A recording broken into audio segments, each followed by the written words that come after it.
بسم الله الرحمن الرحيم الحمد لله رب العالمين والصلاة والسلام على سيدنا محمد وعلى آله وصحبه أجمعين ما بعد فالسلام عليكم ورحمة الله وبركاته يتكبراتشو يا هاملتون تي في تكاتاتاج بيالاتشبت كهاملتون استوديو كأديسو يجزاونا يسمرق أو استوديو استهونن يا أمرنيا يا دعوة برنامج ودنا أنت من ندرسبت برنامج لنا من نجنيو الله እኛንም እናንተንም ተጠቃሚዎች አላህ ያድርገን በያላችሁበት እንግዲህ ያላህ ሰላም አይለያችሁ ይሄ ፕሮግራም የ40 ነብያዊ ትንቢቶች ለውስጥ ሰላም የሚረዱ የውስጥ ሰላም የሚያመጡ የመንፈስ ሰላም የልብ ሰላም የአእምሮ ሰላም የመረጋጋት ሐዲሶች ናቸው እነዛን የምናይባቸው ፕሮግራም ነው ይሄ ደግሞ ስድስተኛው ክፍል ነው ማለት ነው በዚህ ክፍል የሰይጣንን ጉስጎታ መከላከል ደግሞ እንደሚያስፈልግ ነው የምናየው ሰይጣን እንግዲህ እንደምታውቁት ሁላችንም እንደምናውቀው ለሰው ልጅ ትልቁ ጠላቱ ነው የሰው ልጅ ደስታ የሰው ልጅ ሰላም የሰው ልጅ መረጋጋት የሰው ልጅ ስኬት የሰው ልጅ መልካም ነገሩ በፍጹም የማያስደስተው ሰይጣን ነው ባይሆን ብዙ ወታደሮች አሉት ከሰው ልጆችም ውስጥ ሸያጢን الانس والجن እንዳሉት ሁሉ ማለት ነው ከሰው ልጆችም ብዙ ወታደሮች ቢኖሩትም አለቃቸው ዋናቸው ግን እሱ ነው የሰው ልጅ ስኬት የማይወድ የሰው ልጅ ደስታ የማይወድ አላህ ቁርአን ላይ ሸይጣን ነው በሰው ልጆች ውስጥ ሐዘንን የሚጥለው ይላል ليحزن الذين آمنوا እነዛ ያመኑ ሰዎችን ሊያሳዝናቸው ባለ ሐዘን በቃ ሁሉ ጊዜ አዘነው ተበሳጭተው ተስፋ ቆርጠው እንዲኖሩ ይፈልጋል ሰይጣን ስለዚህ የሱን ጉትጉታ መመለስ ያስፈልጋል እንደምታውቁት ሰይጣን الله سبحانه وتعالى يسون تنكل يستمرن فلقو والله يهدبتن ارقت بنملكت نورو سيطان زاري بفصوم يسو باريا انهونم نبر يسو باريا አይደለንም ካላችሁ ሁላችሁም ራሳችሁን መፈተሽ ትችላላችሁ ሁላችንም ራሳችንን መፈተሽ እንችላለን አላህ ግን ቁርአን ላይ እንዲህ ብሏል ولقد صدق عليهم ابليس ظنه فاتبعوه الا فريقا من المؤمنين ابليس መጀመሪያ ይላሉ መለስ ለልነው እንግዲህ መጀመሪያ የሰው ልጅ ለምድር ሲፈጥረው ኢኒ ጃኢሉን ፊል አርዲ ኸሊፋ ምድር ላይ ተተኪ ያደርጋለሁ የአላህን Subhanahu Wa Ta'ala ትእዛዝ የሚፈጽሙ የአላህን ህግ ምድር ላይ የሚያስፈጽሙ የአላህን Subhanahu Wa Ta'ala ህግጋቱን መሬት ላይ የሚፈጽሙና የሚያስፈጽሙ ሰዎችን ምትኮችን የአላህ ምትኮችን ምድር ላይ አደርጋለሁ ብሎ ተናግሯል አላህ Subhanahu Wa Ta'ala ለመላእክቶች ነግሯቸዋል እና በዛን ሰዓት ለምድር ነው ይፈጠራል ግን ሰይጣን ተንኮሉን እንዲያሳየን ፈለገና አባታችን አደምን ጀነት ያስገባው በዛው ሊያኖር አይደለም ሌላ ሃይማኖቶች እንደሚናገሩት ተሳስተን ከጀነት ወረደን እንደሚሉት አይደለም ነገሩ እንዴት ነው መሰላችሁ አላህ ጀነት ያስገባን እኛን መጀመሪያውንም ጠላታችንን ሊያሳየን ፈልጎ ነው በድርጊት ጠላታችሁ ነው ብሎ በመናገር ብቻ ሳይሆን በድርጊት ሊያሳየን ፈልጎ ነው ጀነት አስገብቶን ከዛ ሰይጣን እንደሚጎተጉተን እንደሚያታለል አታሉ ከጀነት እንደሚያስወጣን ሊያሳየን ፈለገና ጀነት አስገባ ሰይጣንንም እዛው ከመላእክቶች ውስጥ አንዱ ስለነበረ የሰው ልጅ ፈጥሮ ሲያበቃ ለሰው ልጅ ስገድ ብሎ ሲላቸው መላእክቶችን ሁላቸውም ሰገዱ ኢብሊስ እምቢያለ ከዚህ ነው የሚጀምረው ሚቀኛ ነው የሰው ልጅ ስኬት ደስ አይለውም ናቀው እንዴ እኔ ምን ብዬ ነው ከአፈር ለተፈጠረ ሰው መሰግደው ይሄማ አይሆንም ብሎ እንቢ አለ ከመቀኝነት ተነሳስቶ ማለት ነው ኋላ ለምንድን ነው ማሰግደው ተብሎ ሲጠየቅ انا خير منه እኔ ከሱ ይሻላለሁ ደሞ ይሄ ትናንት ተፈጥሮ ከአፈር ተፈጥሮ እንዴት እኔ ላይ ደርሳል የሚል እብሪት ነው على كل حال ከዛ በኋላም አሁን መልሶ ጀነት ግቡ አላቸው ጀነት ግቡ ግን ያችን ዛፍ እንዳትበሉ ብሎ አላህ ከለከላቸው إلا هذه الشجرة فتكون من الظالمين يفلغاچوتن ብሉ እቺ ዛፍ ስትቀር አላህ የሚያደርገው ብዙ ነገር ይፈቅዳል ትንሽ ነገር ይከለክላል ብዙ ነገር አለ የተፈቀደልን ብዙ ነገር አለ ከስራም ከሚበላም ከሚጠጣም ከሚታይም ከሚሰማም ነፍስያ ከምትፈልገው ሁሉ ነገር አብዛኛው ነገር ለኛ የተፈቀደ ነው የተከለከልናቸው በጣም ጥቂቶች ናቸው እቺ ዛፍ ስትቀር ሁሉንም በላ ብሎ ሁሉንም ጠጣ እንደፈለጋችሁ ተደሰቱ ብሎ ሐዋንም ከጎኑ ፈጥሮ እዛው ስለቀቃቸው ኢብሊስ መጣና ጎተጎታቸው ከጀነት አስወጣቸው ማለት ነው اهبطوا بعضكم لبعض عدو ولكم في الارض مستقر ومتاع الى حين በቃ ወረዱ ከነበራችሁበት የከፍታ ደረጃ ጉረዱና ወደ ምድር ወረዳችሁ ኑሩ ከፊላችሁ ለከፊት ጠላት ነው ባይሆን ሸይጣን ጠላታችሁ ነው ተባሉ ማለት ነው ያን ጊዜ ኢብሊስ ምን አለ فبعزتك لأغوينهم أجمعين እኔ በአሸናፊነት የሆነብኝ እንዳሉ አጠማቸዋለሁ ኢላ ኢባደከ المخلصين ጥርት ያሉ ጥቂት ያንተ ባሪያዎች ሲቀሩ ብሎ ቃል ገብቶ ነበር ማለት ነው ያንን ቃሉን እንግዲህ ፈጽሟል አላህ አለ ቁርአን ላይ ወለቀድ እንግዲህ መጀመሪያ የሰው ልጅ አፈጣጠሩ ሲጀምር ነው ይሄንን ቃል የገባው ራሱ ምን ብሎ ተናግሮ ነበር ይላሉ እናትና አባትን ከጀነት አውጥቶ ሲያበቃ እናትና አባትን ከጀነት ያስወጣው እኔ ልጆቻቸውን ያቀተኛል እንዴ ብሎ ለልጆችን ለማጥመም ቃል ገብቶ ነበር አላህ ምን አለ ወለቀድ صدق ኢብሊስ እውነቱን ብለዋል ፈጽሟል ቃሉን فتبعوه إلا فريقا من المؤمنين ጥቂት አማኞች ሲቀሩ ሁላቸውም ተከትለውት ነው ዛሬ ሰዎቹ ታዲያ በየቦታው አንዱ ተስፋ ቆርጦ አንዱ አእምሮ ታሞ አማኑኤል ነው ያለው አንዱ አብዛኛው ሰው ቢታይ የሆነ ህመም አይጠፋበትም የአእምሮ የጭንቀት የብስጭት ተስፋ የመቁረጥ የሐዘን በሽታ አይጠፋበትም ለምንድን ነው ሸይጣን ባሪያ ሆኖ ማለት ነው ሸይጣን የሚፈልገው ይሄንን ነው ለዚህ እኮ ነው የተውበት ምዕራፍ የወረደች ቀን ይላሉ ሸይጣን ጮሆ የማይቆን ጮህት ነው ጮሆ የሰው ልጅ ከዚህ በኋላ ተስፋ በማስቆረጥ የሰው ልጅ ማጥመም አልችልም ሐዘንና ጭንቀት በሱ ላይ በመልቀቅ በጣም እንዲያዝ እንዲተክዝ በማድረግ እሱን እንደው መጉዳት አልችልም ብሎ ጮሃሉ ማንንም ሰው መቼም ጮሆ የማይቆን ጮህት ነው ጮሆ ይላሉ የሰው ልጅ ስኬት አጥፍቶ ሲመለስ አይወደማ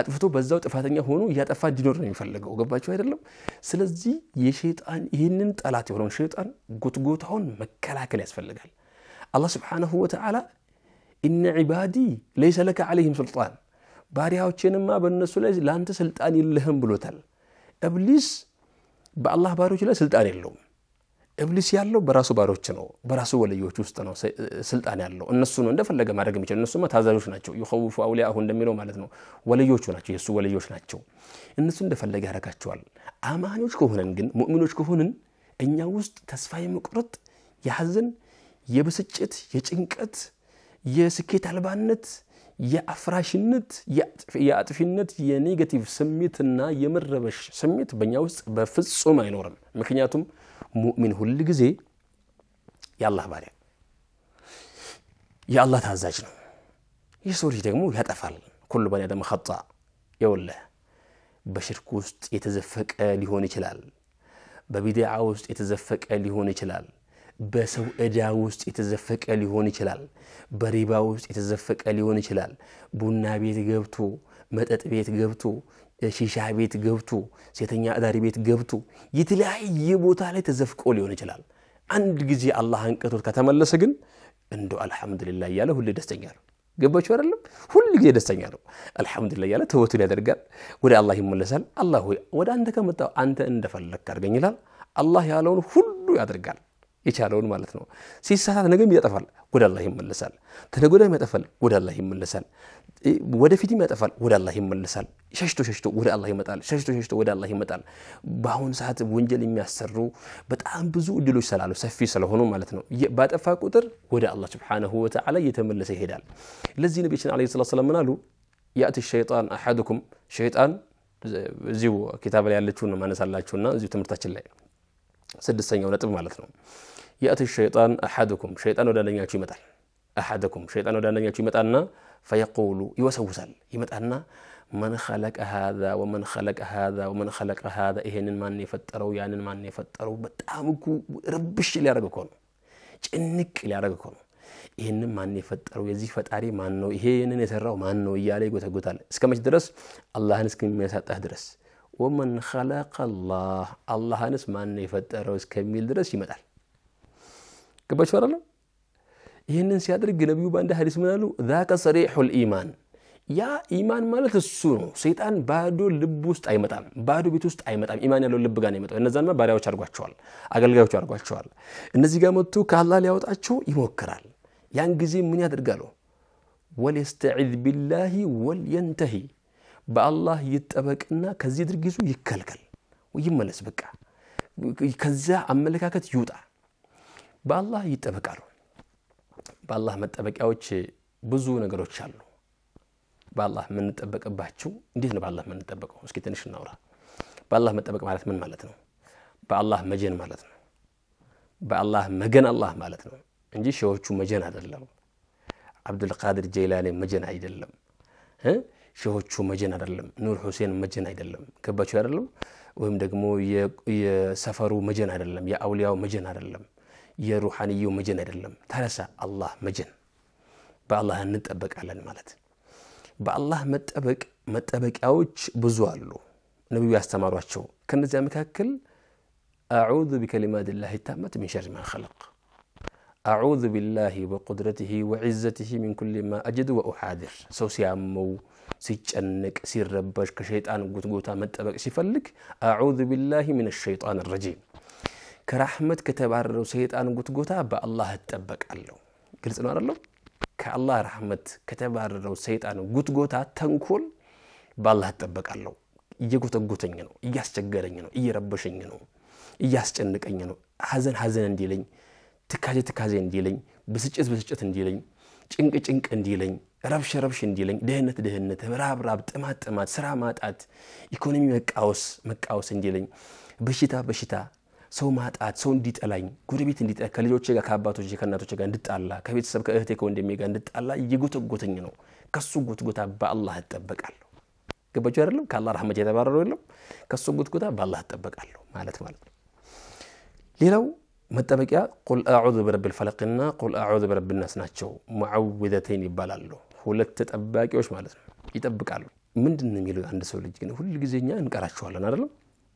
ሁላችንም እንደምናውቀው ማታ ቀርተን ብለን ፊታችንን ደበስ አድርገን ነው የምንተኛው። ግን ምን እያደረግን ነው?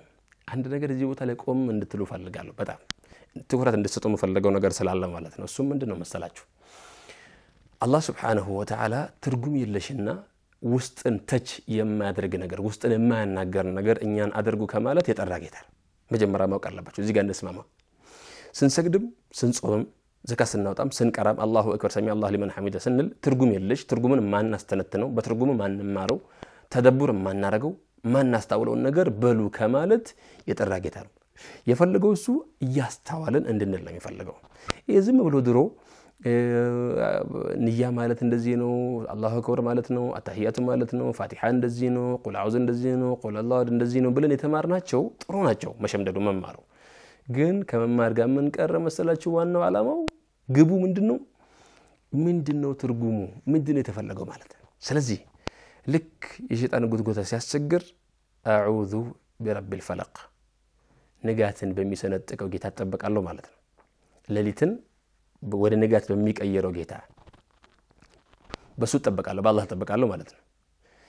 من شر ما خلق ከፈጠረው ነገር ተንኮል አደጋ በአላህ ተጠበቃለሁ። ومن شر غاسق اذا وقب ጨለማውን በመጣ ጊዜ አብሮት ከሚመጣ አደጋ በአላህ ተጠበቃለሁ። ومن شر النفاثات في العقد የተቋጠረ ቋጠሮ ውስጥ ከተነፋ ነገር ተንኮል ድግምቶች ደጋሚዎች በባህሪያቸው ቋጠር ያደርጉና ውስጥ ለእፍ ብለው ነው በየመንገዱ የሚጥሉት ቤቱ ላይ ያመጡ የሚጥሉት ማለት ነው ድግምተኞች። ومن شر حاسد اذا حسد ሚቀኛም ሲመቃኝ ከሚመጣው ተንኮል በአላህ ተጠበቃለሁ። እዚህ ውስጥ ስንት ነገር አለ መሰላችሁ? ከጂን መጠበቅ፣ ከአይንና ናስ መጠበቅ፣ ከሲህር መጠበቅ፣ ከሚቀኛ መጠበቅ አለ። ሶስቱ ነገሮች የሰው ልጅን ተስፋ አስቆራጭ። አንድ ሰው ድግምትም ኃይል የለውም አላህ ቁርአን ላይ አስቀምጧል። ሸይጣንም ኃይል የለውም ኃይል የአላህ ነው። አይንና ናስም ኃይል የለውም ሚቀኛም ኃይል የላቸውም። ሰበብ ይሆናሉ ግን ሰበባቸው ግን በጣም ከባድ ነው። ነብያችን አለይሂ ሰላም በአንድ ሐዲስ ምን አሉ? العين حق አይንና ናስ መኖሩ ትክክል ነው አሉ። እንደውም ከመኖሩም አልፉ ولو كان هناك شيء አንድ ነገር ቢኖር ኖሮ ሳቢቁን القدر ሰበቅን ቀደርን የሚያሸንፍ ቀደርን የሚጥለው ነገር ቢኖር ኖሮ ለሰበቀሁ العين አይንና ናስ ይቀድመው ነበር። አይንና ናስ ከቀደር እንኳን መጥቶ የሰው ልጅ የማጥቃት አቅም አለው ማለታቸው እኮ ነው። ሱብሃንአላህ። ስለዚህ እነዚህ አራቱ ነገሮች እንዲጠብቁ ከአራቱ ነገሮች አላህ እንዲጠብቀን ተማጽኖ አለበት ማለት ነው ሱረቱል ፈለቅ። ስለዚህ ቂያቹ ላይ ባሉ ኡስታዞች ላይ ቀጠጋ ብላችሁ ሱረቱል ፈለቅ ምንድነው ትርጉሙ ምንድነው?